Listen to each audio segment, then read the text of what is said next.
Hi, everybody. This is Silvio Canto in Dallas, Texas on Thursday, March the 8th. Welcome to our video commentary. Today, we're going to talk a little bit about what is happening in California. You may remember the Attorney General Sessions, went to Sacramento yesterday and gave a little speech in which he basically said, we're not going to tolerate California basically not respecting or not enforcing immigration law. And I think the whole thing, as they say, the whole thing hit the fan a couple of days ago when the mayor of Oakland basically said that she had heard the ICE was coming into her city and basically told people to run and hide. And that was, I think, the straw that broke the camel's back, if you will, for the Trump administration, but I think also for the country. You reach a point where you say, come on, what is California doing? Now, those of you who know me, you know that I have supported in the past some immigration reform. I, think that some people who are here illegally, who are out of trouble, who are working, who have shown some good character, I'd be willing to give them a work visa so that they can stay in the United States. Not citizenship, but a work visa so that they can work here. In case of DACA, I'd be willing to provide them some path to legalization. I thought President Trump's offer was extremely generous. So I have always been willing to make some, understanding or some agreement with some of the illegal immigrants in the United States. But that's different than what we're seeing here.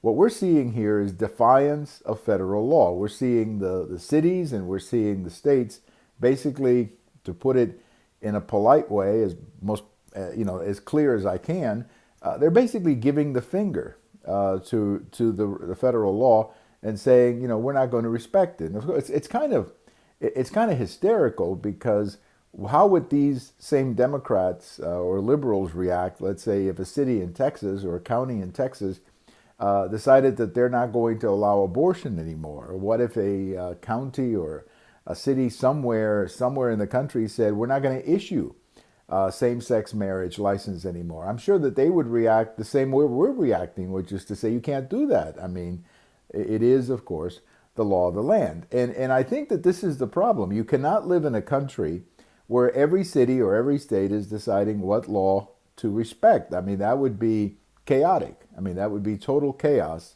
in the country. And in the case of California, look, I understand the politics of some of this. California has decided to become sort of like the resistance to President Trump. And, politically speaking, I understand that. If they want to do it, that's fine with me. I mean, it doesn't bother me that, if they want to elect a Democrat for every position in their state, that's their choice, that's their life. They can do whatever they want.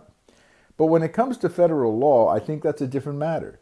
They have to respect it. Now, I think the reaction by Governor Brown talking about declaring war on California, he even had to bring up Fox News. I mean, idiotic. I mean, what does Fox News have to do with any of this? But that's kind of their reaction. They're talking to their choir, if you will. They're preaching to the choir, and they have to attack Fox News and these kinds of things. We know how the game is played, and we've been there before. But the bottom line is that the Attorney General is correct in the speech that he made and the announcement that he made, and I think that he's going to come through with this. I really believe that we've reached the point right now where California has gone way too far. Now, the first action, of course, they can do is take some of the money away. And on that score, there was a federal judge in California, of all places, who actually said, yes, the Trump administration can indeed withhold funds. So that's kind of a victory for that. I think this will eventually go to the Supreme Court, by the way, where California will lose. And this whole issue of sanctuary cities will finally come to an end. But what makes me surprised, really, about the reaction of California and some of these cities is that ICE is not picking up grandmothers. They're not picking up people in the street corner who are going to work. They're targeting specific people who have a criminal record, who in many cases have been deported and come back. And that's who they're targeting. They're not targeting the grandmother who's walking down to the shop, to get her supplies or whatever. That's not who they're targeting. They're targeting criminal elements or people who have some kind of a criminal record. And yet, California and some cities have decided they're going to protect those people, which is really insane because it puts a lot of their citizens at risk. So let's hope that as they say, let's hope that the page has been turned on this issue, and that we can get back to enforcing federal law across the country. And I mean, that's the only sane thing that we can do. Otherwise, this is not going to be the United States of America.